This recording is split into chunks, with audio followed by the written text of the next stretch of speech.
ہر مسلمان رگے باطل کے لیے نشتر تھا، اس کے آئینہ ہستی میں عمل جوہر تھا، جو بھروسہ تھا اسے قوت بازو پر تھا۔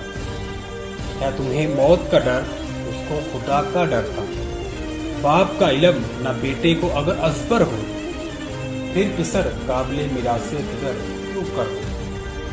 السلام علیکم دوستو، علامہ اقبال صاحب اپنی نظم جواب شکوہ کے 19ویں بند میں بیان کرتے ہیں کہ ماضی میں مسلمان ہر وقت برائی کو ختم کرنے کی تگودو میں رہتا تھا، باطل کی رگ کاٹنے کے لیے نشتر یعنی تیر تھا، وہ ہر وقت باطل قوتوں سے ٹکرانے کے لیے تیار رہتے تھے۔ ان کی تمام زندگی الفاظ، افسوس اور مذمت کی بجائے عمل پر دارومدار رکھتی تھی۔ انہیں اپنی قوت بازو پر یقین تھا، اللہ پر توکل تھا، شہادت کی آرزو تھی۔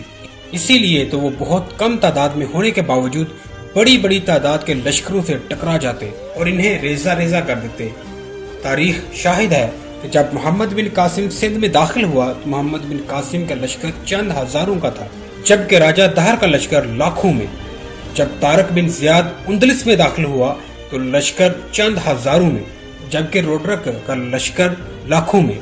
جب سلطان الپرسلان نے ملازکرد میں مقابلہ کیا تو فوج کا ہزاروں اور لاکھوں کا فرق تھا۔ جنگ بدر میں مسلمانوں کی تعداد 313 اور کفار کی تعداد 1000 سے زائد تھی، اور سب کے سب ہتھیاروں کے ساتھ تھے۔ آج کے مسلمانوں میں شہادت کا جذبہ ختم ہو چکا ہے، عیش و عشرت کی زندگی گزارنے میں مصروف ہیں، موت سے ڈرتے ہیں، مگر ماضی میں مسلمان صرف اور صرف اللہ سے ڈرتے تھے، موت سے نہیں ڈرتے تھے، بلکہ ہر وقت شہادت کے لیے تیار رہتے تھے۔ اس بند کے آخری شعر میں علامہ صاحب فرماتے ہیں کہ اگر بیٹے کو باپ کا عمل یاد نہ ہو تو پھر وہ اپنے باپ کی وراثت پانے کے قابل کہاں ہے۔